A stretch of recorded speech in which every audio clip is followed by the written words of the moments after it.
Week in review, February 24th, 2025. Last week I went out to Utah, spent a day and a half with, about a day in total, spent one night there. Went to PBFit, had dinner with the crew on the evening we arrived, and then the next day we toured their facility, saw where they make all their product, saw where they ship all their product. They got a really large operation. They're doing very well, and so it's cool to see that brand and see a little behind the scenes, someone who's leaning in with us and partnering with us in the games and sponsoring the effort. So cool spending time out there. The most interesting part about the trip was the second day, the fact that they asked us to conduct a 3-hour intro to CrossFit for about 30 or 40 of their employees. And so that's really cool because it shows that they really care and want to understand and want to learn about CrossFit.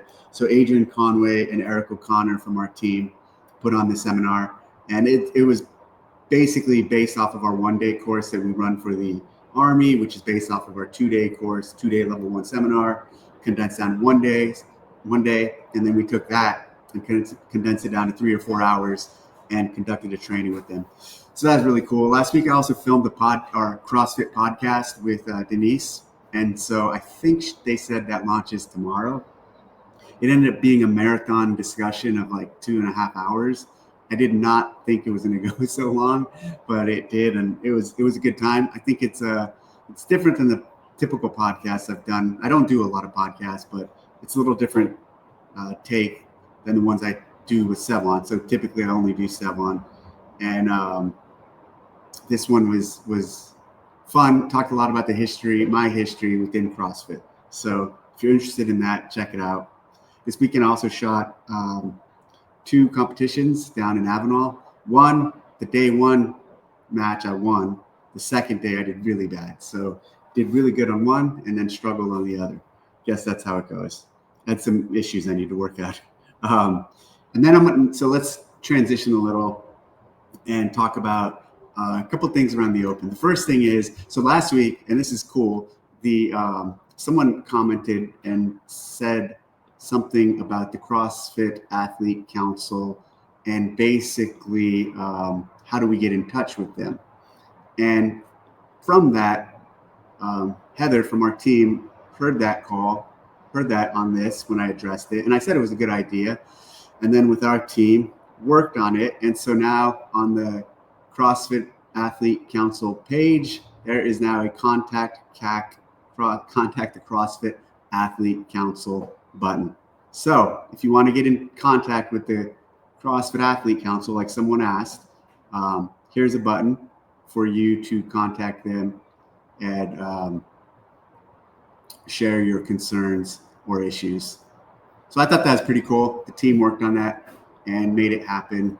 And so kudos to everyone involved to getting that out. And thanks for the idea for whoever said that. So now you can contact them.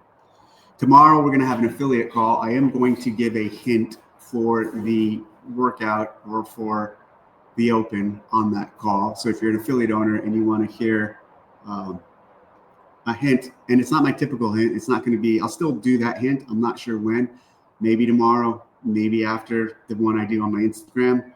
So that'll come soon. But tomorrow on the affiliate town hall, I will have a hint to share in relation to the Open. Prize money. I want to show something in regards to prize money because I don't think a lot of people really understand how the prize money for the Open is working this year. So this year we've stated that 50% of the prize money is going to go, 50% of the Open money is going to go to fund the prizes for the rest of the year. So let me share my screen and show you what that looks like.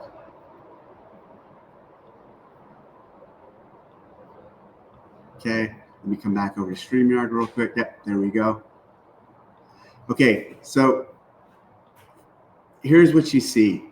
This is a little, when we had this concept, this is a little spreadsheet that I put together to visualize, and it's also a calculator to show how it's going to work. If you look, 300,000, the total cash is 6 million, cash prize is 3 million. Of that Open, 20% of it goes to the affiliates. And so that's 600,000. For the affiliate cut for the games, basically 300%, 10% goes to that, which is 300,000. In the individuals, for the individuals, 5% of that would go to the open and top performers. So this number here for individuals is way larger than it's been before, at 300,000 people signing up. Semifinals, there's the amount there. And then the individual games, there's the amount there. Divisionals, same thing. There's the percentage. There's the percentage. Now look, let's say 500,000 people sign up. That's not happening, but let's say 500,000 people sign up. That's what happens to these numbers. Let's say 250,000 people sign up. More realistic. Hope it's higher than that. This is what happens to those numbers. So let's go one layer deeper and look at what it looks like for the affiliates, specifically in the open. So here's the same upper calculator. The green is the portion that we're highlighting that we're going to focus on. And so let's go to 250 because that's more realistic. If 250,000 people sign up for the open, within the open for affiliates, 500,000 of that is going to these $2,500 gift cards. What that looks like here is 500 for affiliate. 500,000 for affiliates, 250,000 is for performance-based affiliates, meaning the best affiliates in these regions, and 250,000 is based off of participation, meaning those with the highest number of people signed up. For both of these, if you're an affiliate owner and listening to this, you need to register and sign up a team in the open on the leaderboard to actually be eligible for this. So if 250,000 people sign up for the open, that means within each of these divisions, that means call 14 people in North America East, 14 affiliates will get $2,500 gift cards. So basically 100 affiliates will get $2,500 gift cards from Rogue, from these different regions. And for participation, it's the same thing, another 100. So a total of 200 gift cards for $2,500 are being given to affiliates in the open from this model, which I think is incredibly cool. And so like, if people wonder what's happening with the affiliate or what's happening with open money, this is one piece where there's a large amount actually going back to the affiliate owners. Here's the same thing looking at open, and let's bump this down to 250,000 too, and say 250,000 people sign up. So in the open, if you're an individual athlete and you win 25.1 and 250,000 people have signed up, you're going to get $5,200. That's more. In the past, we've only given 25. It actually would have been 25.1. It would have been 2,500 and I guess 100. Second gets 3,000 and third gets 2,000. So 1, 2, and 3 in the open for each gender, male and female, will get these amounts. Then, so that's for all 3 weeks. That's if 250,000 people sign up. Then the overall winner gets 15,000. So whoever wins the open, if 250,000 people sign up with this math, they get $15,000, which we've never done an overall before. Now let's go to the games real quick. And so let's throw in 250,000. So if 250,000 people sign up, 300,000, 50% is what the individual is going to, the top individual for the games will win. Let's go back to the original sheet. And you can see here, so basically, the more people that sign up, the more the prize money for all of these groups will go up, and the more for age groups, adaptive, the individuals. And the piece that I'm really excited about, though, is just giving back to the affiliates in the open, specifically with this piece of the model here. So as you can tell with how I'm talking about it, I'm really excited about it. The fact that, let's say on the low end, let's say 150,000 people sign up for the open. That's still $120. It's still 300,000 in affiliate prizes that we're giving to affiliates around the world in $2,500 Rogue gift cards. So I'm going to stop sharing now. Come back over to StreamYard. And so anyway, so that piece to me, I think is incredibly cool. I'm really excited about it. I think in the future, as it grows, the ability to help give back a little to the community in a meaningful way is really cool and powerful. So sign up for the Open because you're directly helping affiliates and the athletes. And so whoever you care about, whichever segment of people really motivates you, or adaptive or age group or any of them, you're very specifically helping them out. And you're helping us out. You're helping us put the games on. You're helping us run an amazing show. So that's my ask is if you're going to compete in the Open this year, compete in the Open. Prize money. Oh yeah. So I am not going to be at 25.1. I'm not going to be in Cookeville. I'm going to miss the show there. There's a surprise twist. I should say what the surprise is. As much as Rich and those guys have leaked stuff on our end, I should leak it. I'm not going to do that, but I should. I won't be there. It's going to be a great show. The team's done a lot of hard work. The announcement will be really cool. It's going to be from the affiliate community. And so we will have a special guest announcing the first one in a special way. I will be in Amsterdam. I am going out there to show support to the European community. I'm going to go. We actually have our training team out there now doing a summit for our training for our European seminar staff. There's about 40 or 50 of them that are going. So I'm going to go attend the second day of that. And then on the Thursday, I'm going to spend the day visiting affiliates. And then we're going to have an affiliate watch party, a local watch party with affiliates at one of the gyms in Amsterdam, where I will attend and show support to the European community that way. In years past, when we have not done announcements overseas, like we are not this year, that's something I would do. So if we're going to do the announcements all here, I would go overseas, at least to one location, just to, again, show support and show that we have presence. I would also announce from those locations, like I did in Buenos Aires once remote. I did in Italy once remote. I'm not announcing remote this time, but just to give you a little insight on why I'm doing that. So this isn't like I wouldn't say it's the norm. It's definitely something I've done before, though, where I travel and go to another location while the Open show is happening. Weeks 2 and 3, I should be back. I will be back. I should be at 2. There's another trip to DC that I might have to go to that just popped up this morning. So I'm not sure if I'm going to end up going to 25.2. I'm going to try to. If not, I'll be in DC. And then week 3, I for sure will be at week 3 because it's in Albany. And we have cool announcements for both, but I'm excited about the week 3 one too. Okay, so those are all the big Open things I wanted to talk about. Quickly, I'll finish with a couple comments from last week to wrap up this show because we've got a lot going on. And I'm flying tomorrow to Amsterdam, so I got a lot going on to prep for that. At Dense Updates, 3 days. Have you watched Tia Toomey's recent podcast on the Navy SEAL Foundation YouTube channel? If so, what are your thoughts? Thanks again for all you do and looking forward to the Open. I have not watched it. I've heard a number of people have commented on it to me. So, Tia and I go way back. I've always respected her. I think she always respects me. Not always. I think she respects me.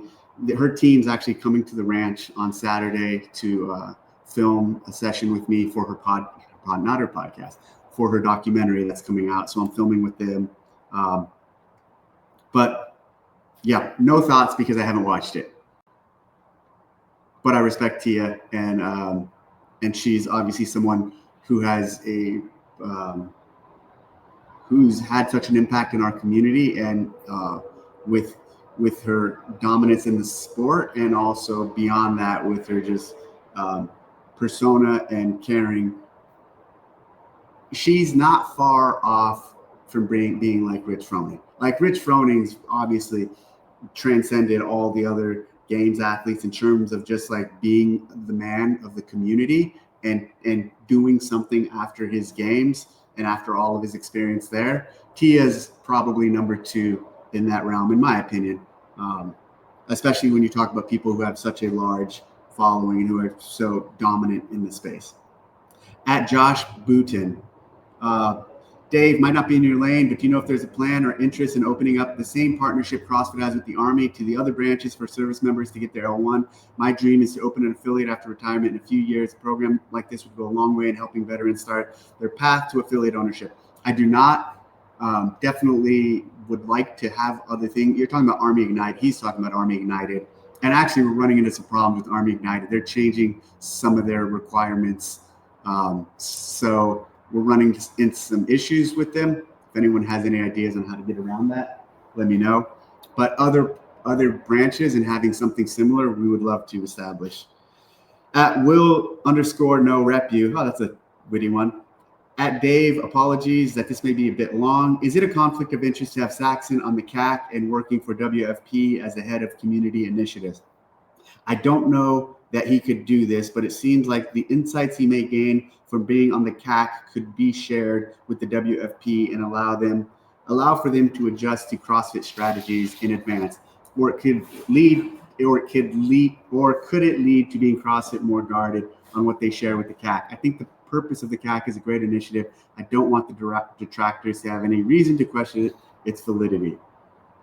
Allow them to adjust to CrossFit strategies in advance. Well, they're doing CrossFit, so I mean, they're using all of our strategies. They're replicating our model, so there's that. In terms of Saxon and the CAC, I'm going to share this with you. Again, I just figured this out today, so now I'm all excited about it. This is going to really make these better. So Saxon is not on it. We had asked him if he wanted to be. He had said yes, and then he had applied. Then he didn't. Then he unapplied, and actually, I don't remember the order, but he basically, I think he announced that he was working for the WFP, and then he withdrew and then announced. Regardless, so he pulled out, and his brother though, it's Spencer who's on the CAC, not Saxon. So would it be a conflict of interest? Like, here's the deal.